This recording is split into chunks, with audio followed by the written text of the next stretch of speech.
आपके जीवन में संघर्ष सहज हो, इसलिए मां ने कितनी व्यवस्थाएं की, पिता ने कितनी व्यवस्थाएं की। हासिल आई, सुन उनके हाथ में आखिर आ ही गया। जब आप 22 साल की 24 साल की उम्र में प्लेसमेंट लेकर के जॉब करने के बहाने अमेरिका चले गए, यूरोप चले गए। आज पिता को बस इस बात का सुख है, किसी से पूछते हैं बेटा क्या करता है, बोले कनाडा में जॉब करता है महाराज जी, 2 करोड़ रुपए का पैकेज है, बहू भी वहीं रहती है, नाती भी वहीं रहता है, बड़ा खुश है महाराज जी, वीडियो कॉल में रोज बात कर लेते हैं। लेकिन जब रात में छाती में दर्द होता है तो पीछे सहलाने वाला कोई हाथ नहीं मिलता महाराज जी।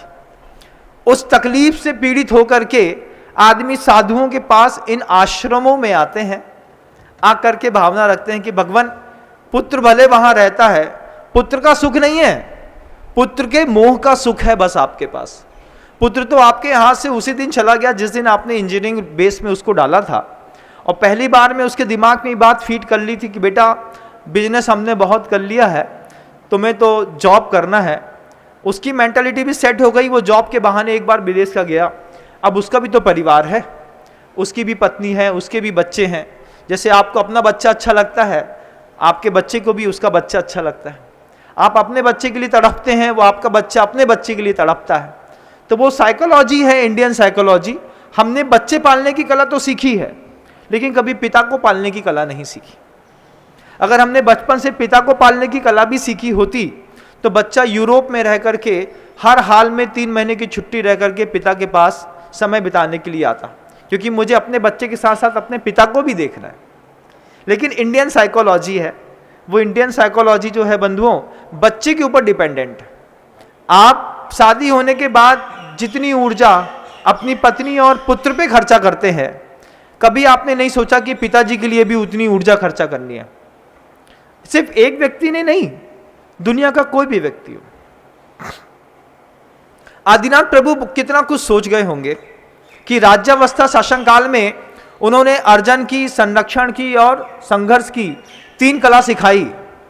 3 कला सिखाने के बाद भी प्रभु को लगा इस बात को कि इन 3 कलाओं को सिखा तो दिया है, आदमी इन 3 कलाओं में उलझ करके अपनी जिंदगी बर्बाद कर लेगा। इसके बाद आदिनाथ प्रभु ने एक और कला सिखाई बंधुओं, भोग के त्याग की कला। आप भोग के त्याग की उस कला को देखिए कि प्रभु ने स्वयं दीक्षा ली। संघर्ष की कला सिखाई, तलवार सिखाई चलाना, संरक्षण करना सिखाया, सर्जन सिखाया, संघर्ष सिखाया, फिर इन सब चीजों का त्याग भी सिखाया। प्रभु के मन में यह बात आ गई थी कि ये संघर्ष में उलझ जाएगा, ये सर्जन में उलझ जाएगा, ये संरक्षण में उलझ जाएगा, इसको एक और चीज सिखानी है जिसका नाम संतोष होता है। अमीरी का, सफलता का, सुख का, जब भी आपको अंतिम चरम चाहिए है, जब भी अगर अमीरी आपके जीवन में सिद्ध हो गई है, मतलब आपको संतोष होना चाहिए। अगर आप संतोष नहीं है, संतोषी व्यक्तित्व तो आपके दिमाग में, हृदय में संतोष पैदा नहीं हुआ। आप आज भी देखिएगा, इतना बड़ा मॉल होने के बाद 80 साल का वृद्ध सुबह सुबह बड़ी गाड़ी में बैठ करके दुकान में की गद्दी में आकर के बैठ जाता है। जिस समय संतोष चाहिए था, उस समय धन कमाने की, संरक्षण की कला एक बार हमने जवानी में, बचपन में सीखी थी। उस संरक्षण की कला को आज तक भुला नहीं पाए। संतोष की कला हमारे जीवन में पैदा नहीं हुई। आप आज भी गरीब हैं बंधु, आज भी गरीब हैं। 80 साल का वृद्ध व्यक्ति बड़े शोरूम में भी बैठे, लेकिन इस बात की चिंता साथ को सताए, आज भैया कस्टमर बहुत ही कम थे, बिक्री बहुत कम भई। बड़ा संकलेश है। 3, 4, 5 दिन दुकान कम चले, 8वें दिन तो जाकर के भगवान के मंदिर में शांति धारा कर देता है। बोले क्या? बोले महाराज 1 हफ्ते से मन अच्छा नहीं है। क्यों अच्छा नहीं है भाई? बोले महाराज दुकान में 8 दिन हो गए, इतना मद्दा चल रहा है कुछ ना पूछो। हमें लगो कि कछु हमसे पाप हो गया है, सो हमने कही भगवान पार्श्वनाथ को रविवार है, आज हम शांति धारा कर लें। तो जा करके हम शांति धारा करके चले आए। क्या? सर्वकर्म छिन्न छिन्न भिन्न भिन्न, जो मेरा अपकर्म है वो छिन्न छिन्न और भिन्न भिन्न हो जाए। ये शांति धारा याचना करने की गृहस्थों की सबसे सर्वाचीन प्राचीन परंपरा है बंधु। भगवान के समक्ष खड़ा होकर के भक्त जो है शांति धारा के माध्यम से क्या क्या मांगता है, आप देखिएगा। जो लोग ये कहते हैं कि भगवान के दरबार में आकर के कुछ मांगो मत, मांगने पर कुछ नहीं मिलता है, मांगने पर भगवान नहीं देते हैं, मांगना जैन शासन की व्यवस्था नहीं है। आप देखिए, आप कहते हैं मांगना जैन शासन की व्यवस्था नहीं है, आप ये कहते हैं कि भगवान के दरबार में आकर के भक्ति करी जाती है लेकिन कुछ मांगा नहीं जाता। उन लोगों को शांति धारा के मंत्र एक बार जरूर पढ़ना चाहिए।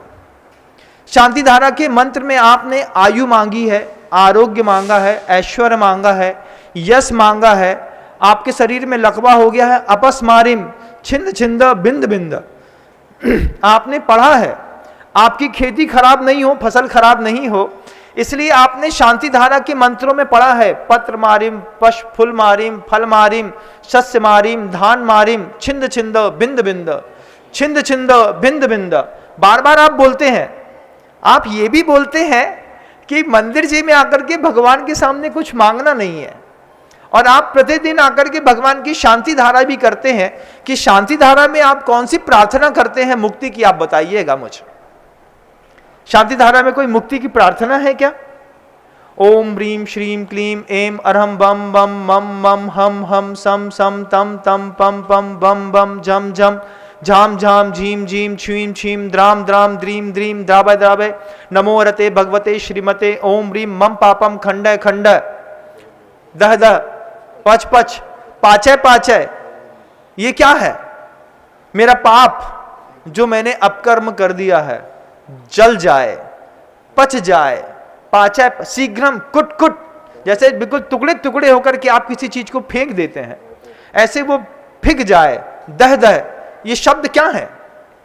अगर आपको ऐसा लगता है कि प्रभु जी की जिनबिंब या जिनालय में आकर के जैन शासन के व्यक्ति को किसी भी प्रकार की याचना नहीं करनी चाहिए, किसी भी प्रकार की कोई चीज नहीं मांगना चाहिए, सबसे पहले उस व्यक्ति को अपने घर के अंदर से शांति धारा करना बंद करनी पड़ेगी।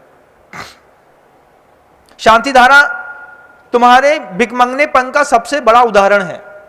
शांति धारा यह बताती है कि भगवान के मस्तक पर, भगवान के यंत्र के ऊपर शांति धारा करके हम गृहस्थ हैं, अपने संसार को सुरक्षित रखना चाहते हैं भगवान, इसलिए हम शांति धारा करने आए। अगर आपको मेरी वीडियो अच्छी लगती है तो प्लीज़ मेरे चैनल को लाइक करें, शेयर करें और सब्सक्राइब करें। Thank you.